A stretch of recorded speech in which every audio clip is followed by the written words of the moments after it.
Senhores deputados, senhoras deputadas, ilustre galeria, quem nos acompanha pela internet, por outros meios de comunicação, deputado Rafael, eu subo essa tribuna para fazer um debate, ainda que breve, mais necessário, sobre o significado, o sentido e o alcance do novo programa de aceleração, o PAC, do governo Lula. O que significa o programa de aceleração do crescimento, que já foi um sucesso nos governos que antecederam, ou no governo Lula 1 e 2, e o que significa o programa de aceleração do crescimento, uma necessidade de fazer a expansão do PIB, de fazer a expansão de serviços públicos, de fazer a expansão do Estado, de gerar mais emprego, gerar mais renda e melhorar a vida das pessoas. Deputado Rafael, deputada doutora Viviane, se anuncia para o dia 30 do presente mês um evento que, infelizmente, me parece, não está sendo bem compreendido pela sociedade, com razão. A despeito de vários estados do Nordeste estarem todos eles fazendo pressão junto ao governo federal para, no dia 30, paralisar a atividade das prefeituras, paralisar a atividade das sedes das prefeituras, o debate, na verdade, ele tem que ser entendido pela sociedade como um debate que pode avançar. A razão da queda da arrecadação do FPM se dá em função do aumento da isenção da alíquota de imposto de renda e da isenção de alguns itens de IPI, como carro, produtos da linha branca, diminuição. Se diminui a arrecadação do governo federal, por consequência, é essa arrecadação que impacta o FPM. A única saída para isso, já que a gente não quer aqui aumentar impostos, aumentar a tributação da sociedade, é a gente gerar mais renda, a gente crescer, a gente gerar mais economia. Se nossa economia vai bem, se o PIB cresce a pontos que não eram imaginados, como até agora tem acontecido no ano de 2023, isso vai ser bom para todo mundo. E é a saída para a situação dos municípios. Então, me parece que, ainda que eu entenda a mobilização dos prefeitos, uma vez que há uma queda, de fato, substancial em relação ao que foi repassado de FPM no ano de 2022, não me parece que paralisar a atividade das prefeituras é o melhor caminho para isso. O melhor caminho para a gente solucionar a queda de arrecadação dos municípios é o novo PAC, é melhorar a economia, é aumentar a arrecadação do governo por meio da distribuição de riqueza. Deputado Carlos Lula, você me permite? Deputado Cláudio, permito. Eu permito a Vossa Excelência já fazer a parte, por favor. Bom, eu quero colaborar aí com essa linha de pensamento seu com relação ao que a FAMEM propõe aos prefeitos do Estado do Maranhão de paralisação. Eu sou rigorosamente contra. Encerrando não vai ter paralisação. Prefeito tem que trabalhar dobrado. Prefeito tem que ser oportunista de buscar as soluções para o seu município. Não é para prefeito transformar o município em muro de lamentações. Não há crise que faça prefeito estar fazendo greve. Prefeito tem que buscar soluções. Então, eu sou rigorosamente contra a paralisação, ora proposto pela FAMEM.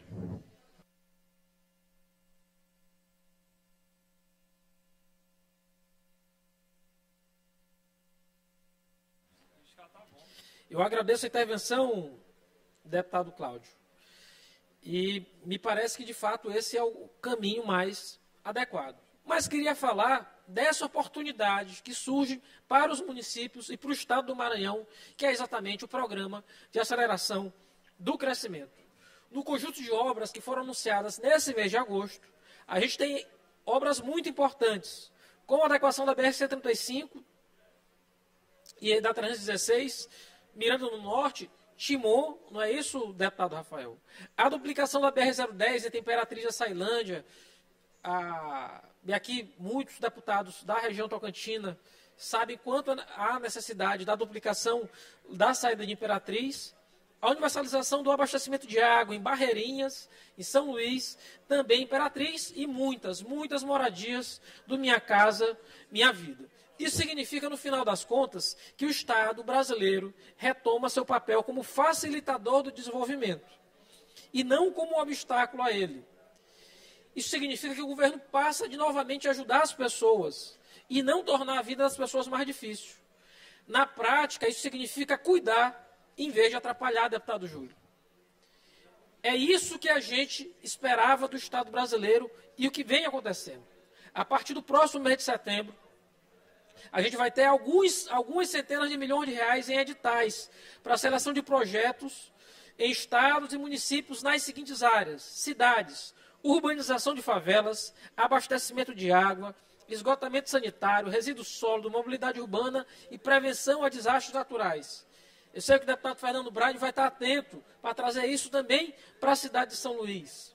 Em relação à saúde, UBSs, policlínicas, maternidades, temas afetos ao deputado Neto Evangelista. Eu tenho certeza que ele vai levar isso para as cidades onde ele atua politicamente. Educação, a gente vai ter creches, escolas, ônibus escolares, deputado Wellington. Cultura, a gente vai ter centros de cultura e projetos de patrimônio histórico. A gente vai ter edital voltado para isso, é uma oportunidade para as cidades.